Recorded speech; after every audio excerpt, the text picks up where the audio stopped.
Hello, my name is McKillen, one of the senior instructors here at Neueda, and today I'm just going to do 2 minutes on 5 Python tricks worth learning. So if you don't know anything about me, that's a little bit of background. I'm a senior technical instructor here at Neueda.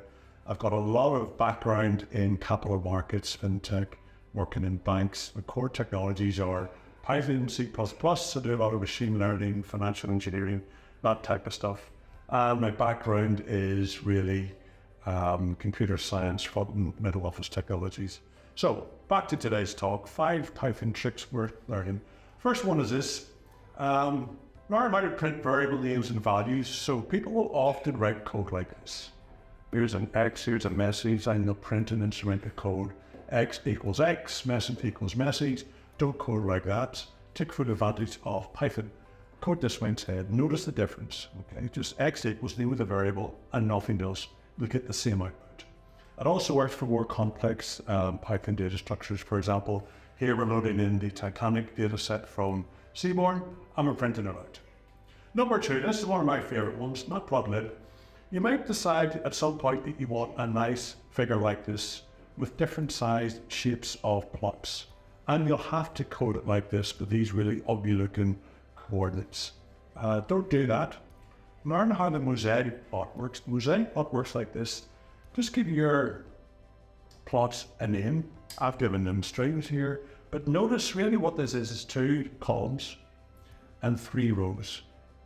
What you can then do is you can represent it like this. So plot A is here, plot C are these 2 cells here, plot B is here, and plot D is across the bottom there. That then allows you to code it like this. Describe your mosaic as a string. You just use this new function here, subplot mosaic, and you can access your axes as a dictionary, much neater. Number 3, want to get access to dictionary elements? Here's a dictionary here for numerals, and instead of using here a subscript operator here, the problem of course is if you're accessing something that doesn't exist, and you'll get an exception. So instead of that, use the get function. So we want to get C, we want to get M, and if something doesn't exist, you can give it a default value. This will return none and not throw. This will return the default value if it's not found. Number 4, got a dictionary and you want to sort by multiple dictionary keys. For example, here's an order book, we've got some tickers, got prices, got quantities. You want to sort by the ticker and then by the price. And remember, this is a Python dictionary. It's not a pandas data frame, so what do? Well, what we do is we import the operator package and use sort. And here we're using the operator getIn ticker and operator and then getter price. This will then sort the order book into ticker and then within ticker by price. And you can sort ascending or descending. Finally, this one here for debugging. Learn how to use the eval keyword in Python. So eval will do this. It's like a mini compiler. It'll parse an expression, compile it to bytecode, value it as a Python expression, and then return the result of the evaluation. Here's a few examples. So evaluate 2 raised to the power 8.